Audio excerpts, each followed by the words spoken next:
जय हिंद दोस्तों, आज की इस नई वीडियो में आपका स्वागत है। दोस्तों आज हम बात करने वाले हैं मोर वंश के टॉप 50 क्वेश्चन के बारे में, जो कि बहुत ही इंपॉर्टेंट और महत्वपूर्ण है। ये जो प्रश्न है दोस्तों बार बार एग्जाम में पूछे जाते हैं। तो दोस्तों चलिए वीडियो को शुरू करते हैं। दोस्तों हम लोग 1 नंबर प्रश्न से शुरू करेंगे।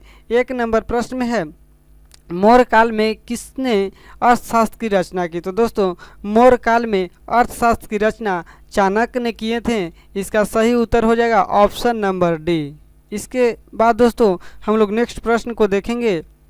नेक्स्ट प्रश्न है, मौर्य वंश का अंतिम शासक कौन था। तो दोस्तों मौर्य वंश का अंतिम शासक बृहद्रथ था। इसका सही उत्तर हो जाएगा ऑप्शन नंबर बी, बिल्कुल सही जवाब। इसके बाद दोस्तों हम लोग 3 नंबर प्रश्न को देखेंगे। 3 नंबर प्रश्न में है, मौर्य वंश का पतन किसने किया। तो दोस्तों मौर्य वंश का पतन पुष्यमित्र शंगु ने किया था। इसका सही उत्तर हो जाएगा ऑप्शन नंबर सी। इसके बाद दोस्तों हम लोग 4 नंबर प्रश्न को देखेंगे। 4 नंबर प्रश्न में है, मौर्य शासक अशोक ने कौन सी नीति अपनाई थी। तो दोस्तों मौर्य शासक अशोक ने अहिंसा का नीति अपनाई थी। इसका सही उत्तर हो जाएगा ऑप्शन नंबर ए। इसके बाद दोस्तों हम लोग 5 नंबर प्रश्न को देखेंगे। 5 नंबर प्रश्न में है, अशोक के किस अभिलेख से कलिंग युद्ध की जानकारी मिलती है। तो दोस्तों अशोक के 13वां युद्ध से कलिंग युद्ध की जानकारी मिलती है। इसका सही उत्तर हो जाएगा ऑप्शन नंबर ए। इसके बाद दोस्तों हम लोग 6 नंबर प्रश्न को देखेंगे। 6 नंबर प्रश्न में है, मौर्य काल में विदेशों से संपर्क का सबसे बड़ा प्रमाण क्या है। तो दोस्तों मौर्य काल में विदेशों से सबसे बड़ा प्रमाण, इसका सही उत्तर हो जाएगा ऑप्शन नंबर ए, मेगास्थनीज का लेखन है। इसके बाद दोस्तों हम लोग 7 नंबर प्रश्न को देखेंगे। 7 नंबर प्रश्न में है, मेगास्थनीज कौन था। तो दोस्तों मेगास्थनीज ग्रीक दूत था। इसका सही उत्तर हो जाएगा ऑप्शन नंबर बी। इसके बाद दोस्तों हम लोग 8 नंबर प्रश्न को देखेंगे। 8 नंबर प्रश्न में है, मेगास्थनीज ने किस मौर्य शासक के दरबार में रहकर लिखा। तो दोस्तों मेगास्थनीज ने चंद्रगुप्त मौर्य के दरबार में रहकर लिखा था। इसका सही उत्तर हो जाएगा ऑप्शन नंबर सी। इसके बाद दोस्तों हम लोग 9 नंबर प्रश्न को देखेंगे। 9 नंबर प्रश्न में है, मौर्य काल का प्रमुख व्यापारिक मार्ग कौन सा था। तो मौर्य काल का प्रमुख व्यापारिक मार्ग उत्तर पथ था। इसका सही उत्तर हो जाएगा ऑप्शन नंबर सी। इसके बाद दोस्तों हम लोग 10 नंबर प्रश्न को देखेंगे। 10 नंबर प्रश्न में है, मौर्य वंश की सबसे बड़ी उपलब्धि क्या मानी जाती है। तो दोस्तों मौर्य वंश की सबसे बड़ी उपलब्धि भारत की एकीकरण मानी जाती है। इसका सही उत्तर हो जाएगा ऑप्शन नंबर ए। इसके बाद दोस्तों हम लोग 11 नंबर प्रश्न को देखेंगे। 11 नंबर प्रश्न में है, गुप्त वंश की स्थापना किसने की थी। तो दोस्तों गुप्त वंश की स्थापना श्री गुप्त ने किए थे। इसका सही उत्तर हो जाएगा ऑप्शन नंबर डी।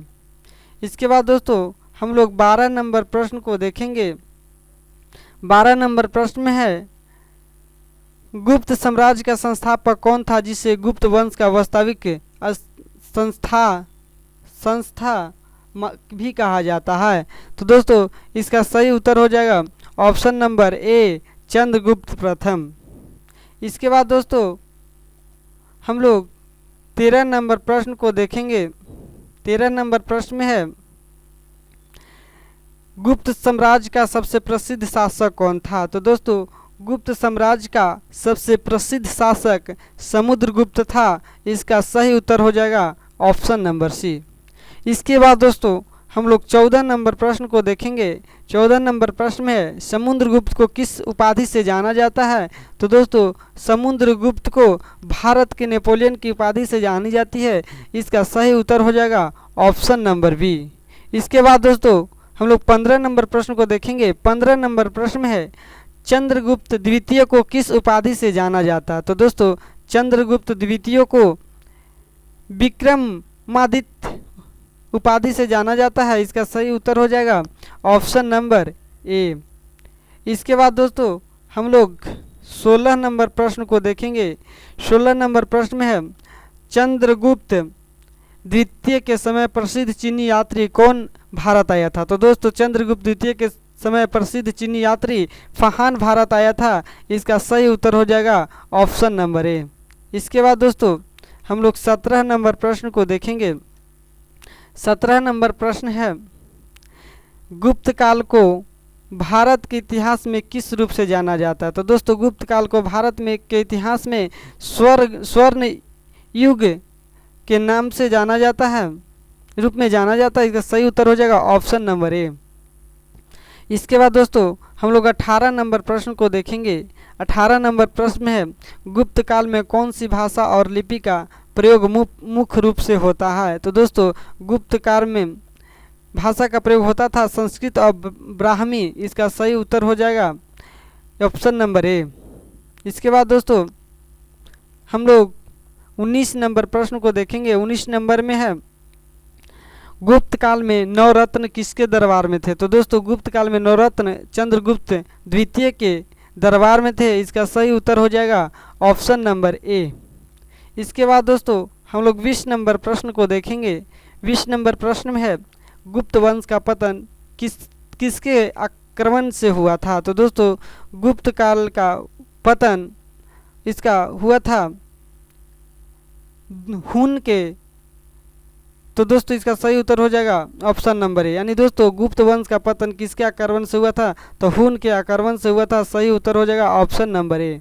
इसके बाद दोस्तों हम लोग 21 नंबर प्रश्न को देखेंगे। 21 नंबर प्रश्न में है, राजपूत वंश के उदय किस काल में हुआ था? तो दोस्तों राजपूत वंश का उदय हुआ था 8वीं से 11वीं शताब्दी में। इसका सही उत्तर हो जाएगा ऑप्शन नंबर बी। इसके बाद दोस्तों हम लोग 22 नंबर प्रश्न को देखेंगे। 22 नंबर प्रश्न में है, प्रथम पृथ्वीराज किस वंश से संबंधित थे? तो दोस्तों प्रथम पृथ्वीराज चौहान वंश से संबंधित थे। इसका सही उत्तर हो जाएगा ऑप्शन नंबर बी।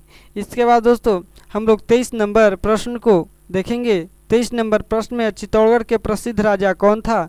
तो दोस्तों चित्तौड़गढ़ का प्रसिद्ध राजा राणा सांगा था। इसका सही उत्तर हो जाएगा ऑप्शन नंबर डी ए। इसके बाद दोस्तों अभी तक मेरे चैनल को सब्सक्राइब नहीं किए हैं तो कर लें। मैं इसी प्रकार जीके जीएस का इंपॉर्टेंट क्वेश्चन लेकर आते रहेंगे। तो दोस्तों हम लोग 24 नंबर प्रश्न को देखेंगे। 24 नंबर प्रश्न में है, रणथंभौर दुर्ग किस राजपूत वंश से संबंधित है? तो दोस्तों रणथंभौर इसका सही उत्तर हो जाएगा ए, चौहान वंश से संबंधित है। इसके बाद दोस्तों हम लोग 25 नंबर प्रश्न को देखेंगे। 25 नंबर प्रश्न में है, महाराणा प्रताप किस युद्ध में अकबर से लड़े थे? तो दोस्तों महाराणा प्रताप हल्दी घाटी का युद्ध में अकबर से लड़े थे। इसका सही उत्तर हो जाएगा ऑप्शन नंबर ए। इसके बाद दोस्तों 26 नंबर प्रश्न को देखेंगे। 26 नंबर प्रश्न में है, जौहर प्रथा किस काल से जुड़ी है? तो दोस्तों जौहर प्रथा राजपूत काल से जुड़ी है। इसका सही उत्तर हो जाएगा ऑप्शन नंबर ए। इसके बाद दोस्तों हम लोग 27 नंबर प्रश्न को देखेंगे। 27 नंबर प्रश्न में है, पृथ्वीराज चौहान और मोहम्मद गौरी के बीच किस युद्ध में निर्णायक संघर्ष हुआ? तो इसका सही उत्तर हो जाएगा ऑप्शन नंबर ए, तराइन का द्वितीय युद्ध। इसके बाद दोस्तों हम लोग 28 नंबर प्रश्न को देखेंगे। 28 नंबर प्रश्न में है, राणा प्रताप किस राज्य के राजा थे? तो दोस्तों राणा प्रताप मेवाड़ के राजा थे। इसका सही उत्तर हो जाएगा ऑप्शन नंबर बी। इसके बाद दोस्तों भीमदेव किस वंश के प्रमुख राजा थे? तो भीमदेव सोलंकी का प्रमुख राजा थे। इसका सही उत्तर हो जाएगा ऑप्शन नंबर ए। इसके बाद दोस्तों हम लोग 30 नंबर प्रश्न को देखेंगे। 30 नंबर प्रश्न में है, अजमेर किस राजपूत वंश की राजधानी थी? तो दोस्तों अजमेर चौहान वंश की राजधानी थी। इसका सही उत्तर हो जाएगा ऑप्शन नंबर ए। इसके बाद दोस्तों हम लोग 31 नंबर प्रश्न को देखेंगे। चंदेल वंश का प्रसिद्ध स्थापक कौन सा है? तो दोस्तों चंदेल वंश का प्रमुख स्थापक, इसका सही उत्तर हो जाएगा ऑप्शन नंबर बी, चाणक्य मंदिर। इसके बाद दोस्तों हम लोग 32 नंबर प्रश्न को देखेंगे। 32 नंबर प्रश्न में है, अलाउद्दीन खिलजी ने किस प्रसिद्ध राजपूत किले पर आक्रमण किया था? तो इसका उत्तर हो जाएगा ऑप्शन नंबर ए रणथंभौर पर। इसके बाद दोस्तों हम लोग 33 नंबर प्रश्न को देखेंगे। 33 नंबर प्रश्न में है राय पिथौरा किसे कहा जाता था। तो दोस्तों राय पिथौरा पृथ्वीराज चौहान को कहा जाता था। इसका सही उत्तर हो जाएगा ऑप्शन नंबर बी। इसके बाद दोस्तों हम लोग 34 नंबर प्रश्न को देखेंगे। 34 नंबर प्रश्न में है किस राजपूत वंश ने दिल्ली पर सबसे पहले शासन किया था। तो दोस्तों इसका सही उत्तर हो जाएगा ऑप्शन नंबर ए प्रतिहार ने दिल्ली राजपूत वंश पर सबसे पहले शासन किया था। इसके बाद दोस्तों हम लोग 35 नंबर प्रश्न को देखेंगे। 35 नंबर प्रश्न है राजतरंगिणी किसने लिखी थी जो कश्मीर के राजाओं का इतिहास बताती है। तो इसका सही उत्तर हो जाएगा ऑप्शन नंबर ए सी कल्हन। इसके बाद दोस्तों हम लोग 36 नंबर प्रश्न को देखेंगे। 36 नंबर प्रश्न में है भोज किस वंश के महान शासक थे। तो दोस्तों भोज परमार वंश का महान शासक थे। सही उत्तर हो जाएगा ऑप्शन नंबर ए। इसके बाद दोस्तों 37 नंबर प्रश्न को देखेंगे। 37 नंबर प्रश्न में है किस राजपूत वंश के शासक ने अभिलेखों की भाषा संस्कृत रखी। इसका सही उत्तर हो जाएगा ऑप्शन नंबर सी परमार। इसके बाद दोस्तों हम लोग 38 नंबर प्रश्न को देखेंगे। 38 नंबर प्रश्न में है जयचंद किस वंश का अंतिम राजा था। तो दोस्तों जयचंद ए इसका सही उत्तर गढ़वाल का राजा था। इसका सही उत्तर हो जाएगा ऑप्शन नंबर ए। इसके बाद दोस्तों 39 नंबर प्रश्न को देखेंगे। 39 नंबर प्रश्न में है राणा सांगा किस मुस्लिम शासक से खानवा के युद्ध में लड़े थे। तो इसका सही उत्तर हो जाएगा ऑप्शन नंबर सी बाबर। इसके बाद दोस्तों हम लोग 40 नंबर प्रश्न को देखेंगे। 40 नंबर में है सिसोदिया वंश किस क्षेत्र से संबंधित था। तो दोस्तों सिसोदिया वंश मेवाड़ वंश से संबंधित था। इसका सही उत्तर हो जाएगा ऑप्शन नंबर ए। इसके बाद दोस्तों हम लोग 41 नंबर प्रश्न को देखेंगे। 41 नंबर प्रश्न में बाबर ने किस वर्ष पानीपत की पहली लड़ाई लड़ी थी। तो इसका सही उत्तर हो जाएगा ऑप्शन नंबर ए 1526। इसके बाद दोस्तों हुमायूं किसने लिखा था। इसका सही उत्तर हो जाएगा ऑप्शन नंबर बी गुलबदन बेगम ने लिखा था। हुमायूंनामा किसने लिखा था दोस्तों। तो गुलबदन बेगम ने लिखा था। इसके बाद दोस्तों हम लोग 43 नंबर प्रश्न को देखेंगे।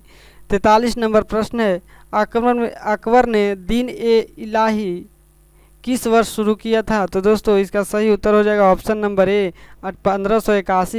1582 ईस्वी में दोस्तों। इसके बाद दोस्तों हम लोग 44 नंबर प्रश्न को देखेंगे। 44 नंबर प्रश्न में है किस मुगल बादशाह ने सबसे अधिक समय तक शासन किया था। तो इसका सही उत्तर हो जाएगा ऑप्शन नंबर ए औरंगजेब। इसके बाद दोस्तों हम लोग 45 नंबर प्रश्न को देखेंगे। 45 नंबर प्रश्न में मुगल वंश का संस्थापक कौन था। तो दोस्तों मुगल वंश का संस्थापक बाबर था। इसका सही उत्तर हो जाएगा ऑप्शन नंबर बी। और दोस्तों इसी प्रकार का इंपॉर्टेंट क्वेश्चन देखने के लिए चैनल को लाइक सब्सक्राइब और शेयर करें और वीडियो को शेयर करें दोस्तों। जय हिंद दोस्तों।